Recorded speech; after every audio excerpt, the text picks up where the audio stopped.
And Ichigo held nothing in that last attack. That was just wow. And that just proves how much he's improved. Like I said, holding nothing back last week. This is Sellavin argument do a Bleach chapter 584 or the Headless Star 3.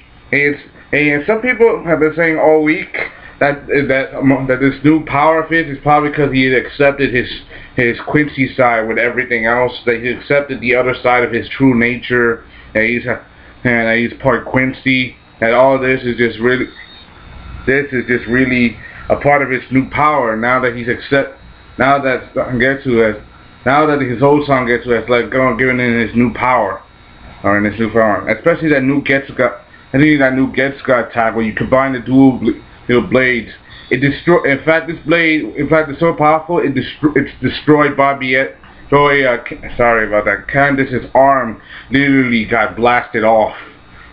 Even Ichigo said, "Dodge it, idiot." And Candace, with all her hot temperedness, all her over exaggeration, and all her hyper aggression, she went in hand first, literally trying to stop it with just one attack, but that completely ripped her arm off. Like, I never judge a book out of cover, even though Ichigo can do his regular Getsuga Tenjo, but this one is more sufficient and and that means like the Quincy's, like he can use the star form of the Getsuga Tensho. And things right now, and he's not alone, and they're not the only ones watching his battle. The others are not the only ones. Bak himself is getting ready to make his move, saying that their wish is going to end, especially with Hoshwald and Uryu by his side.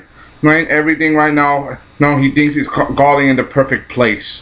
And like the time has come, the key is going to happen, and right now Candace, she freaks out over the loss of her arm, and everything. She freaks out.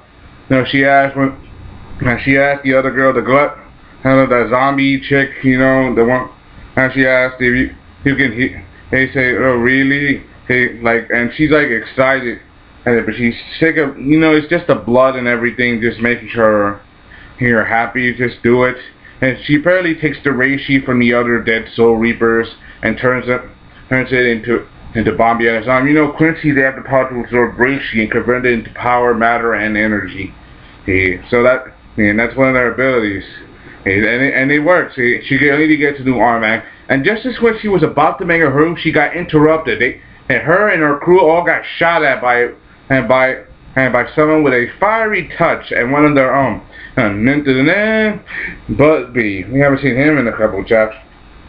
And saying, "Why y'all play dead for a while?" Saying it's the one that comes late who gets to have all the fun or something like that. Saying that it's the one that comes late that gets the prey. And he's not the only one. You got Pepe, Nana, and some other Quincy. All four of them. They all want to go at Ichigo all at once. Since they know Bak will greatly reward them and they manage to defeat him and get him to him.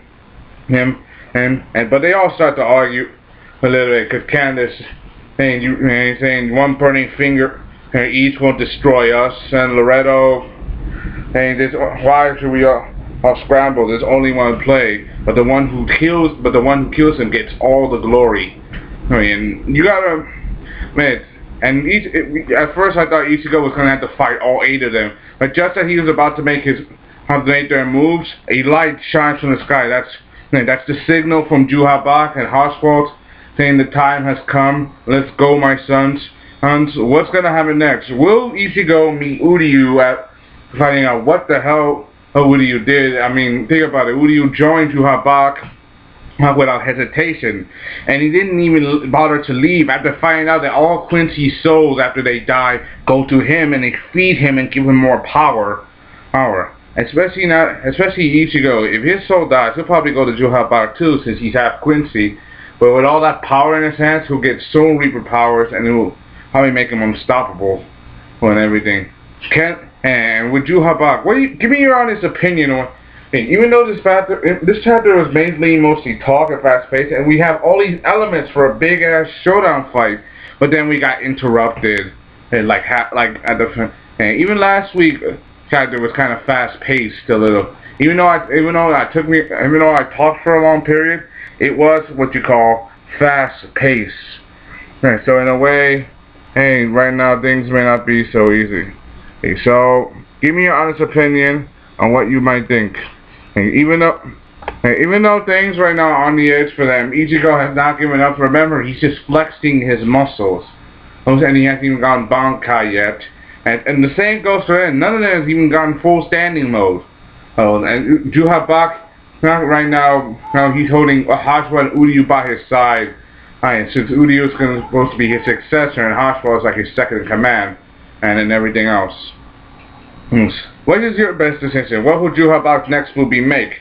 Will he gather all the stone renders at once? Will he make his final move? Will he leave, or will he do what he came to do and completely destroy the Soul Society?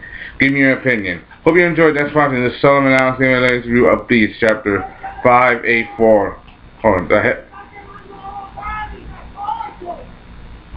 The Headless Star 3. Hope you enjoyed. Thanks for watching. Comment, subscribe. Signing off.